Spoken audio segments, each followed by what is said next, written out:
అందరికీ నమస్కారం. రాశి ఫలాలు న్యూస్ ఛానల్ కి స్వాగతం. కుంభరాశి వారికి జరిగే శుభాలు అశుభాలేంటో తెలుసుకుందాం. ఈరోజు మీరు ఒక స్త్రీ వల్ల భారీగా నష్టపోతారు. దీనివల్ల మీరు చాలా బాధపడతారు. కానీ దానివల్ల ఏమీ లాభం లేదు, ఇప్పటికైనా పోయిందేం లేదు. అన్ని మర్చి మీరు మీ లక్ష్యం మీద దృష్టి పెడితే తప్పకుండా మీకు శుభం కలుగుతుంది. మీకు తెలియని వారి నుండి ధనాన్ని సంపాదిస్తారు. అలాగే ఈరోజు అవసరమైన వాటినే కొనండి. మీకేది ఇష్టమో వాటినే చేయండి. ఈరోజు మీ ప్రియమైన వ్యక్తి మీ యొక్క అవకతవక ప్రవర్తనతో విసిగిపోతారు. ఈరోజు మీరు కొత్త అద్భుతమైన ప్రాజెక్టు యొక్క బాధ్యతను తీసుకునే అవకాశం కూడా పొందొచ్చు. మరి ఈరోజు కొన్ని సమస్యలను కూడా ఎదుర్కోవాల్సి వస్తుంది. ఇది మీ జీవితంలో మరింత ఆనందాన్ని ఇస్తుంది. ఆర్థికపరమైన విషయాల్లో జాగ్రత్తగా ఉండాలి. భాగస్వామిక చర్చలు వాయిదా పడతాయి. రాజకీయ నాయకులు తరచూ సభలు సమావేశాల్లో పాల్గొంటారు. వ్యాపారస్తులకు సంతృప్త స్థాయిలో మీకు లాభాలైతే తెచ్చిపెడతాయి. రోజు మీరు కొన్ని పనులను కూడా చేయలేకపోతారు. కుటుంబం అంతా సౌఖ్యంగా ఉంటారు. రుణ లాభం పొందుతారు. సమాజంలో గౌరవం, కీర్తి ప్రతిష్టలు పెరుగుతాయి.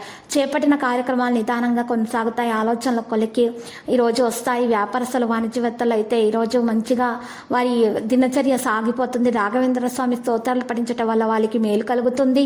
బంధువులతో కొన్ని ఇబ్బందులు అయితే రావచ్చు. కుటుంబంతో ఎవరితైనా పవిత్రమైన సమాచారాన్ని వినవచ్చును. ఇది మనసును సంతోషపరుస్తుంది. ఈరోజు కొన్ని కొత్త పరిచయాల ద్వారా ప్రయోజనాలు అయితే వస్తాయి.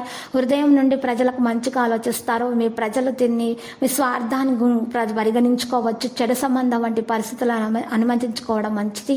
ఇక ఈరోజు అనుమతించకపోవడం మంచిది. ఇంట్లో ఆరోగ్య సంబంధిత సమస్యల కారణంగా దినచర్య చెదిరిపోవచ్చు. అధికారులతోటి సంబంధాలు కూడా తీపిగా ఉంటాయి. మీ సౌలభ్యం మరి ఆరోగ్యం కోసం కొంత కేటాయించడం మాకు అవసరం అవుతుంది. ప్రస్తుతానికి ఇతర వ్యక్తుల కంటే తమ గురించి ఎక్కువగా పరిగణించాల్సిన అవసరం ఉంది.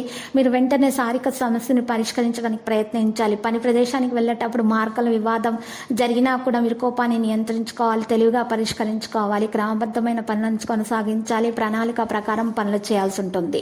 లక్కీ సంఖ్య 14. లక్కీ కలర్ అయితే టీలిక. పరిహారంలో చూసినట్లయితే ఈరోజు చక్కగా మీరు పరిహారం కొరకు అమ్మవారి ఆలయ దర్శనం చేసుకుంటే ద్వారా మీకు శుభప్రదంగా ఉంటుంది. ప్రతిరోజు ఈ విధంగా రాశి ఫలాలు తెలుసుకోవడానికి వీడియోని తప్పకుండా లైక్ చేయండి. క్రింద కనిపిస్తున్న రెడ్ కలర్ సబ్స్క్రైబ్ బటన్ ని తప్పకుండా క్లిక్ చేయండి. లైక్ మరియు సబ్స్క్రైబ్ చేసిన వారికి ఈ రోజు ఏదో ఒక శుభవార్త వినాలని నేను దేవుణ్ణి ప్రార్థిస్తున్నాను. Thank you for watching this video.